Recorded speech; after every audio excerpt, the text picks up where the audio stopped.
اللهم سبحانك لا علم لنا إلا ما علمتنا إنك أنت العليم الحكيم مولاي صل وسلم دائما أبدا على حبيبك من زانت به البصر.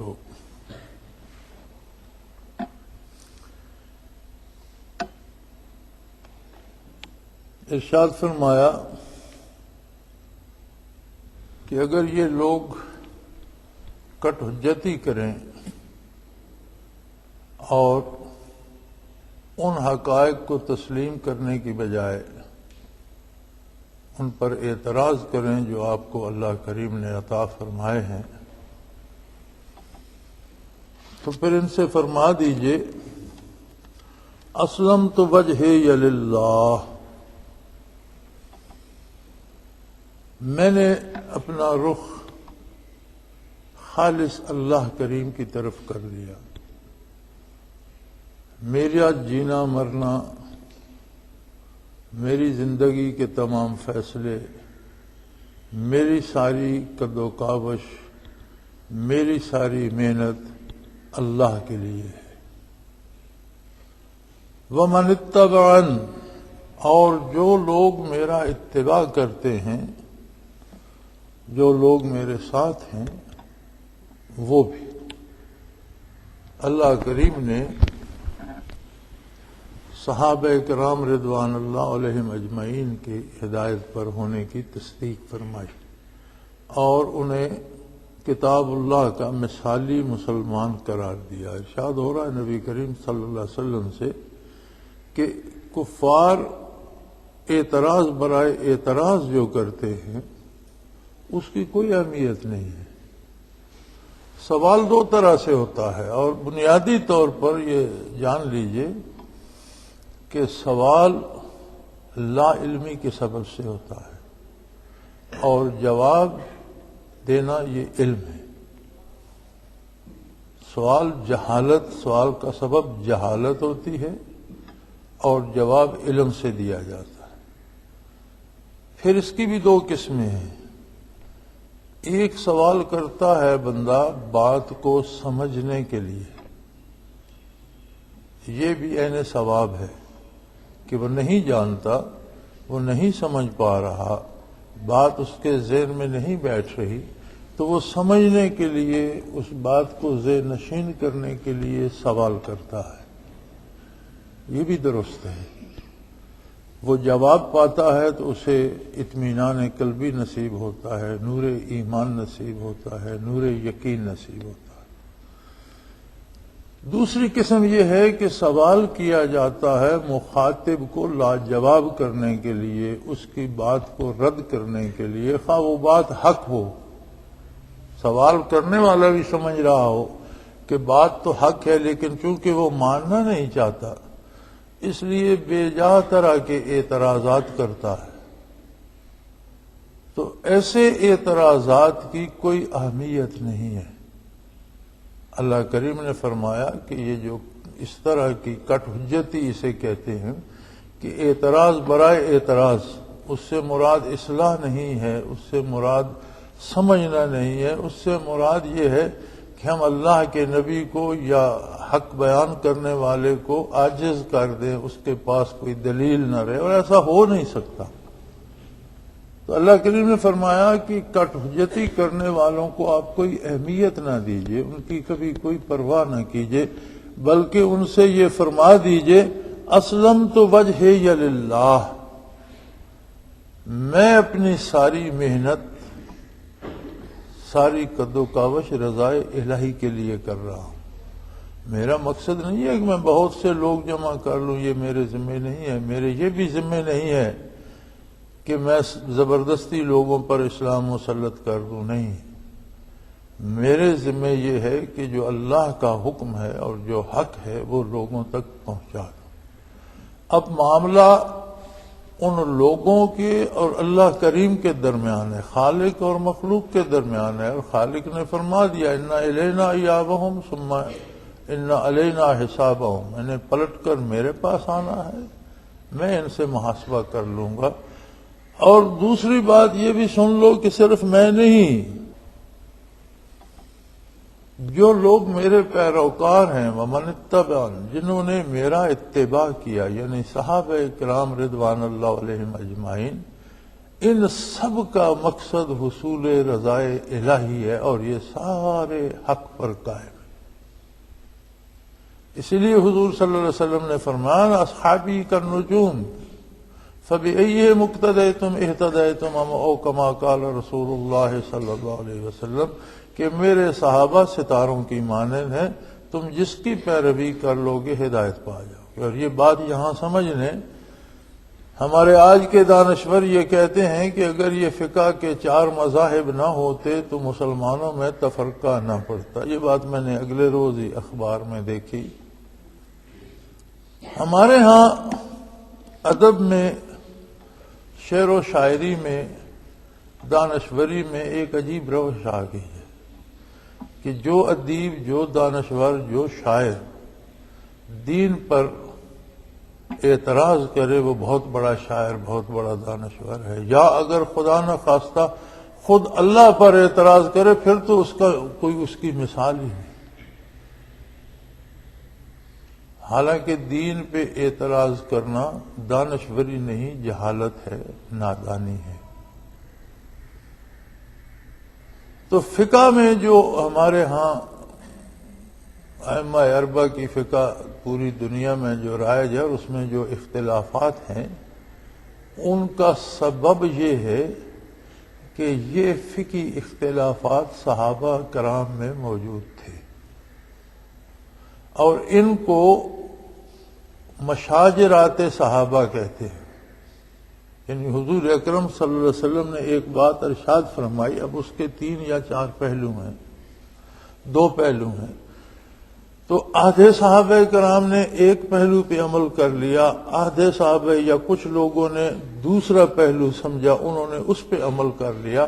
تو مشاجرہ شجر سے مشتق ہے۔ مشاجرہ کہتے ہیں کہ جس درخت کی بہت گھنی ٹہلیاں نکلیں اور ایک دوسرے میں الجھ جائیں، اسے مشاجرہ کہتے ہیں۔ تو یہ جو اختلافات فروعی صحابہ کرام رضوان اللہ علیہم اجمعین میں تھے، انہیں مشاجرات صحابہ کہا گیا ہے کہ اور چھاؤں گھنی ہو گئی، یعنی حضور نبی کریم صلی اللہ علیہ وسلم کے ارشاد کے ہر پہلو کا اتباع ہو گیا۔ کچھ نے ایک پہلو، جیسے بعض لوگ تکبیر اولیٰ میں تو سارے ہی مسلمان رفع یدین کرتے ہیں، اب بعض لوگ ہر تکبیر پہ رفع یدین کرتے ہیں۔ اسی طرح بعض لوگ آمین دل میں کہتے ہیں، دوسرے بہت سارے لوگ آمین بالجہر کہتے ہیں، آواز بلند آواز سے کہتے ہیں۔ آمین کہنے میں اختلاف نہیں ہے، تکبیر پر رفع یدین میں اختلاف نہیں ہے، یہ اصول ہے، اصول پہ تو اختلاف نہیں۔ اب اس کی فرع اور تشریح ہے یہ کہ آمین بلند کہی جائے یا خاموشی سے کہی جائے، ہر تکبیر پہ ہاتھ اٹھائے جائیں یا صرف تکبیر اولیٰ پہ اٹھائے جائیں، کیونکہ ہاتھ اٹھانے کا انکار تو کوئی بھی نہیں کرتا۔ جو تکبیر اولیٰ پہ اٹھاتے ہیں وہ بھی ایک تکبیر پہ تو ہاتھ اٹھاتے ہیں، پر تکبیر پر ہاتھ اٹھانے کا انکار تو نہ ہوا۔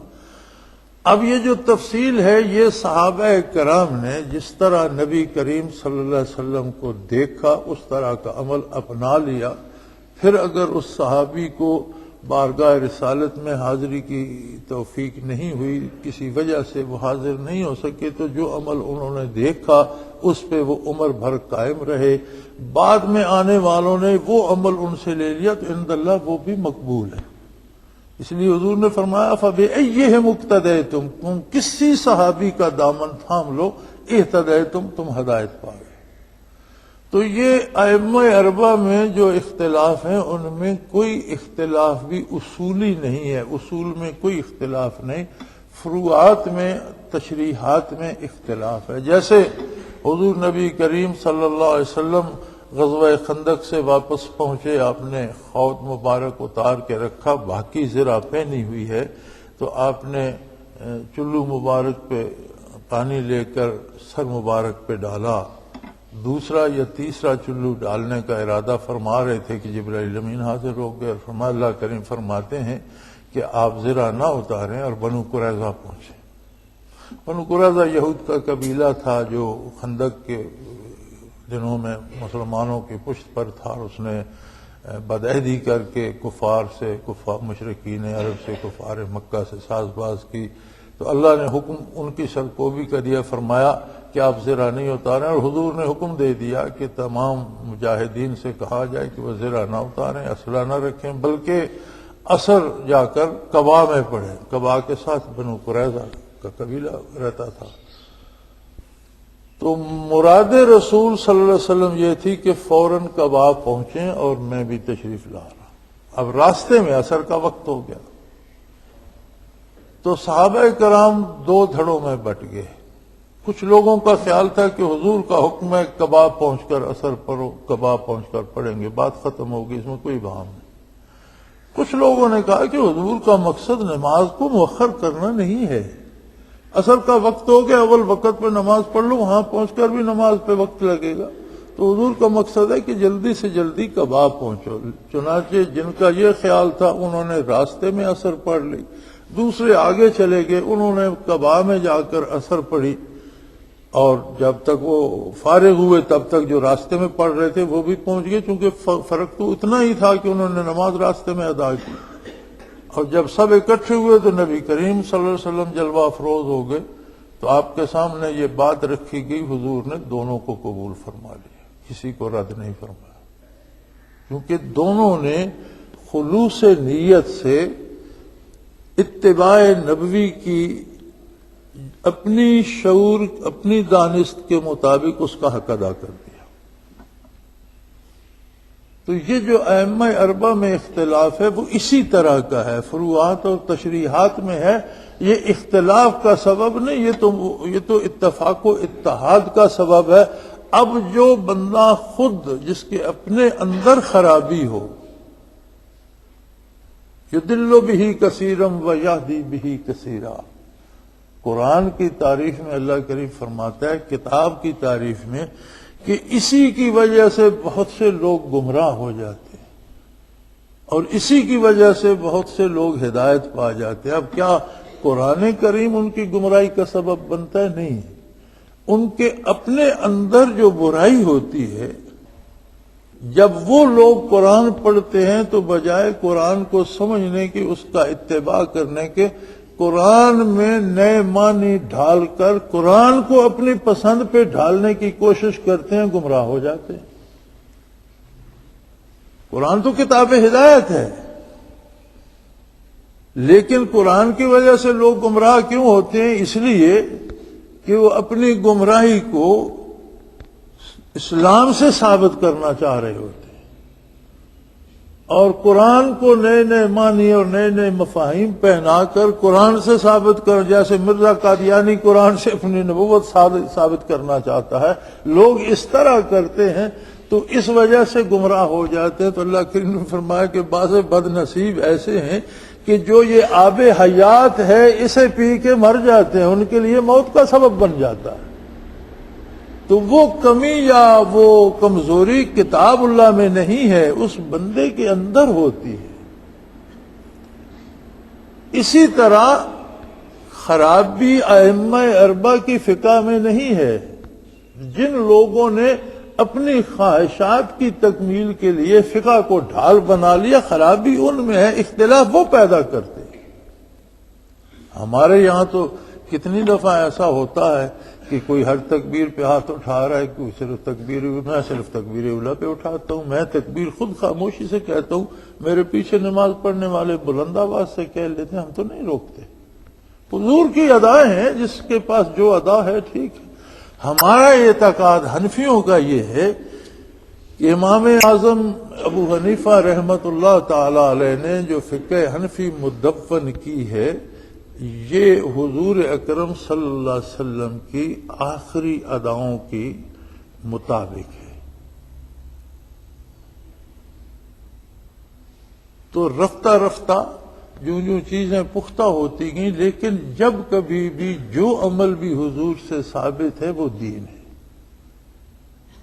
جس کا بھی کوئی اتباع کرتا ہے وہ دین کا کرتا ہے، اور یہی اختلاف فقہی ہے۔ سو فرمایا ان سے کہہ دو کہ میں تو خالص اللہ کے لیے سب کچھ کرتا ہوں، اور جو میرے متبعین ہیں، صحابہ کرام ہیں، ان کی زندگی کا حاصل بھی رضائے الہی ہے، اور وہ میری پیروی میں جو کچھ کرتے ہیں اللہ کی رضا کے لیے کرتے ہیں، لڑتے ہیں، جہاد کرتے ہیں تو کسی پر اپنے آپ کو مسلط کرنے کے لیے نہیں، کسی کا مال یا کسی کی جائیداد چھیننے کے لیے نہیں، ظلم کو مٹانے کے لیے اور اللہ کے حکم سے لڑتے ہیں، اور جہاں اللہ صلح کا حکم دیتا ہے وہاں صلح کرتے ہیں۔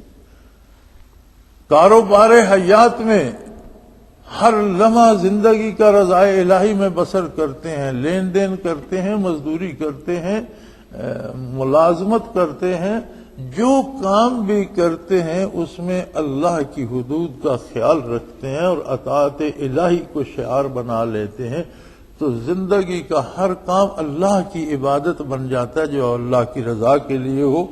تو یہاں سے یہ سمجھ بھی آ گئی کہ قرآن کریم کے مثالی مسلمان وہ ہیں جنہوں نے براہ راست رسول اللہ صلی اللہ علیہ وسلم کا اتباع کیا۔ ہم پر اللہ کا احسان ہے کہ ہمیں حضور کا اتباع نصیب ہے، لیکن 1450 سال میں ہمارے اور حضور اکرم صلی اللہ علیہ وسلم کے درمیان کتنے واسطے ہیں، اور کتنے خوش نصیب ہیں وہ لوگ جنہوں نے اپنی آنکھوں سے حضور کو دیکھا کام کرتے ہوئے اور اس طرح کا کام کیا۔ ہم میں اور ان کی عظمت میں کتنا فاصلہ ہے، ہم سوچ نہیں سکتے۔ سو فرمایا کٹ حجتی کرنے والے کفار سے اور اہل کتاب سے کہہ دیجئے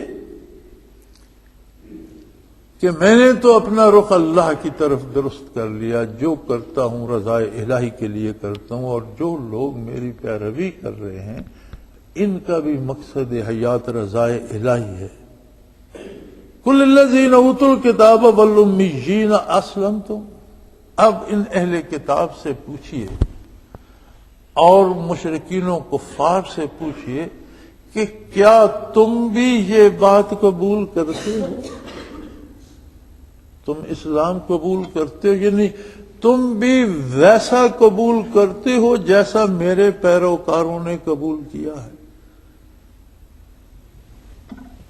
کتنی صاف بات ہے کہ اسلام کیا ہے۔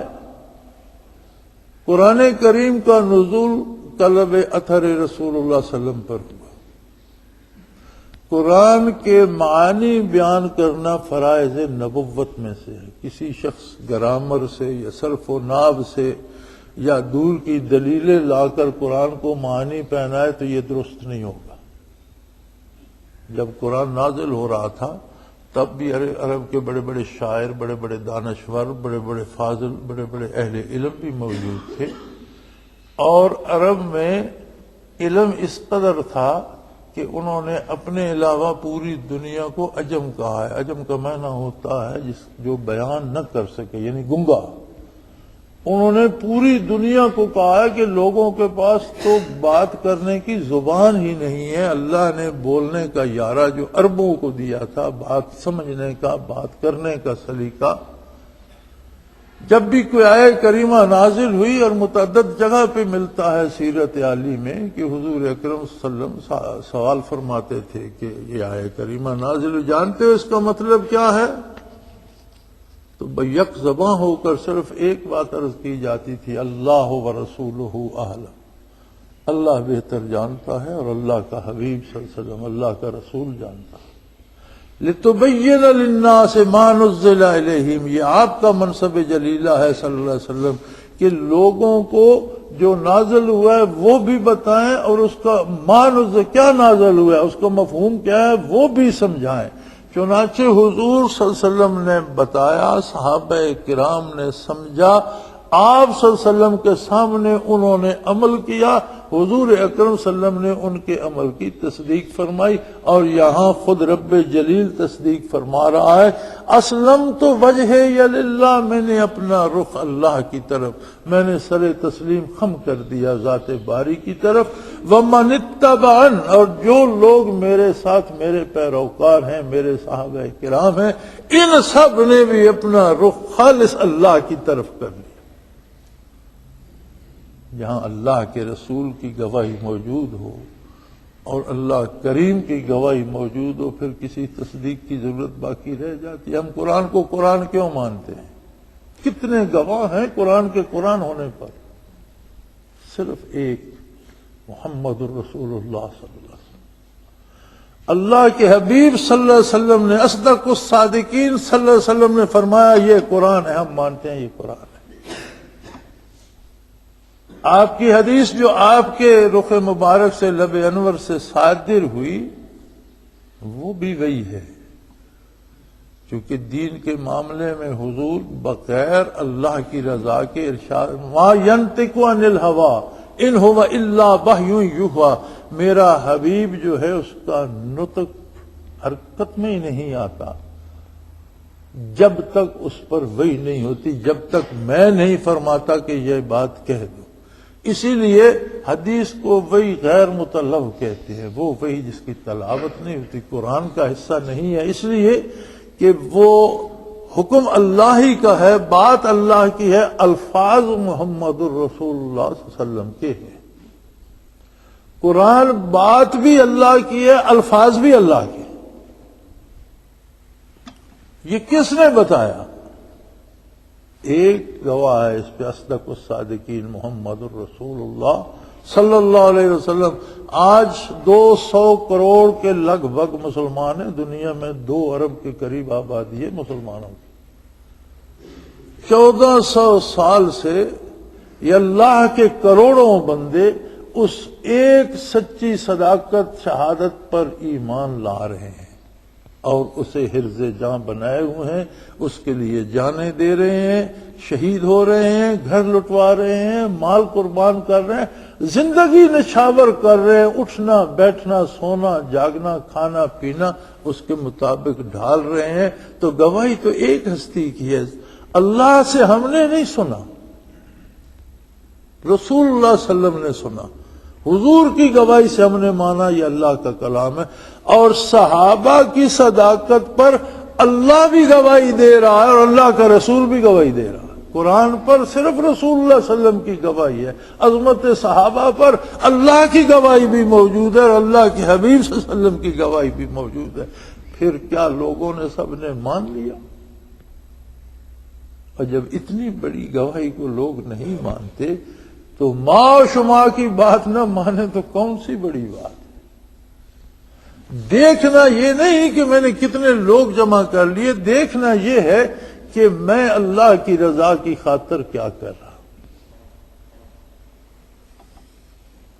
پھر فرمایا اس پر اللہ نے دروازے بند نہیں کیے، رسول اللہ صلی اللہ علیہ وسلم نے دروازے بند نہیں کیے، انہیں صلاح عام دے دیجئے، فرما دیجئے اہل کتاب سے بھی اور مشرکین عرب سے بھی، دنیا کے کفار سے بھی، اسلم تم، کیا تم اس طرح اسلام قبول کرتے ہو جس طرح صحابہ کرام نے کیا، جس طرح یہ رضائے باری کے طالب ہیں؟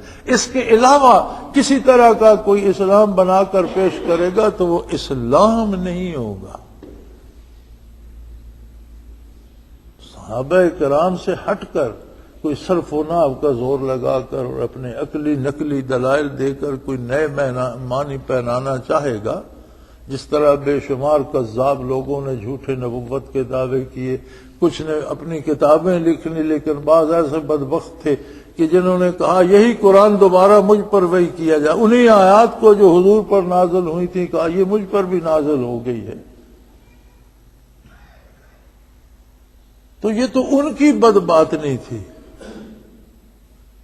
اگر آیات نے نازل ہی ہونا تھا تو افضل ترین امت میں تو صحابہ کرام تھے۔ نبی کریم صلی اللہ علیہ وسلم نے فرمایا لو کان بعدی نبی لکان عمر او کما قال رسول اللہ صلی اللہ علیہ وسلم، کہ میرے بعد بھی اگر اللہ نے کسی کو نبی بنانا ہوتا تو عمر نبی ہوتے۔ ابو بکر صدیق پہ کچھ نازل نہیں ہوا، فاروق اعظم پہ نازل نہیں ہوا، عثمان غنی پہ نازل نہیں ہوا، حضرت علی کرم اللہ وجہ الکریم کے خلفائے راشدین پہ نازل نہیں ہوا، تو آج کا کوئی شخص اٹھ کے کہہ دیتا ہے مجھ پہ نازل ہو گئے، کیسی عجیب بات۔ لیکن دیکھنا یہ ہے کہ بندے کو حق پر رہنا ہے، اکثریت کے ساتھ نہیں۔ یہ جو آج کا رونا رو رہے ہیں نا علماء بھی، مشائخ بھی اور عوام بھی اور حکمران بھی، جمہوریت جمہوریت جمہوریت جمہوریت کیا ہے؟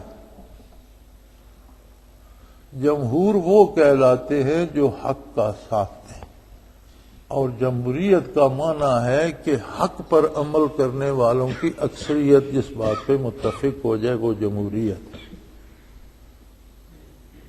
جو ہلاک ہو، چوروں ڈاکوؤں کو، گدھوں کو ایک بات پہ جمع کر لینا جمہوریت نہیں ہے۔ یہ کون سی جمہوریت ہے کہ جس میں ایک فاضل عالم تہجد گزار ولی اللہ کا ووٹ بھی ایک ہے، چور ڈاکو قاتل اور جیب کترے کا بھی ایک ووٹ ہے؟ یہ جمہوریت؟ جو جمہوریت اسلام کہتا ہے وہ کچھ اور ہے۔ اگر اس موجودہ جمہوریت کو دیکھیں، اس کو مکے پہ لاگو کریں تو پھر حکومت تو ابو جہل کے پاس ہوگی، محمد رسول اللہ صلی اللہ علیہ وسلم کے پاس تو نہیں، بلکہ اسے مدینہ منورہ پہ بھی لاگو کریں تو حکومت ابن ابی کے پاس چلی جائے گی، اکثریت یہود و نصارہ کی، منافقین کی، اور مکہ کے مدینہ منورہ کے گرد رہنے والے جو ہلاکی تو اس کے ساتھ تھے۔ حضور اکرم صلی اللہ علیہ وسلم نے مدینہ منورہ میں مدینہ النبی بھی ایک بستی تھی جس کے گردا گرد بہت سی بستیاں تھیں جو یہودیوں کی تھیں اور دوسرے لوگوں کی تھیں۔ تو اگر ابتدائی دنوں میں وہاں یہ موجودہ جمہوریت کریں تو حکومت تو ابن ابی کے پاس چلی جائے گی۔ آج کے ہمارے علماء و مشائخ بھی جس جمہوریت کا رونا رو رہے ہیں، قرآن جمہوریت اس کو کہتا ہے کہ اہل حق کی اکثریت جس بات پہ جمع ہو جائے وہ جمہور کی رائے ہے۔ یہ نہیں کہ چور چکے سارے یا بے دین یا کافر مشرک ایک طرف جمع ہو جائیں تو وہ جمہوریت ہو گئی۔ یہ جمہوریت قرآن کے اور اسلام کے مزاج کے مطابق نہیں ہے۔ ہاں یہ الگ بات ہے کہ اس لفظ کا سہارا لے کر سارے لوگوں نے اپنی دکانداری چمکا رکھی ہے، تو فرمایا ان سے فرما دیجئے کہ اسلمتم، کیا تم بھی اسلام لاتے ہو؟ یعنی پہلے مثال دی، ومن اتبعنی، میں اللہ کی رضا کے لیے کام کر رہا ہوں، جو میرے پیروکار ہیں یہ اللہ کی رضا کیا ان کی طرح تم بھی اسلام لاتے ہو؟ مفہوم یہ بنے گا، اسلمتم، کیا اے مشرکین عرب، اے اہل کتاب، اے یہود و نصارہ، تم بھی اس طرح مانتے ہو؟ فَإِنْ أَسْلَمُوا فَقَدِ اهْتَدَوْا، اگر وہ بھی اس طرح مان لیں تو اللہ نے ہدایت کا در بند نہیں کیا، وہ بھی ہدایت یافتہ ہو۔ وَإِن تَوَلَّوْا، اور اگر وہ اس طرح وہ کہتے ہیں جی نہیں یہ تو انہوں نے تو اپنی عقل چھوڑ دی، یہ تو بے وقوف لوگ ہیں، جیسے قرآن میں دوسری جگہ مذکور ہے، وہ کہتے تھے انؤمن کما آمن السفہاء، یہ تو پاگل لوگ ہیں، سر پھرے لوگ ہیں، انہوں نے تو عقل استعمال ہی نہیں کی، تو ہم ان جاہلوں کی طرح، بے وقوفوں کی طرح آپ کی بات نہیں مانیں گے، اپنی عقل کو ساتھ رکھیں گے، جو عقل بات تسلیم کرے گی وہ مانیں گے، ویسے ہی مان لیں یہ تو بے وقوف ہے۔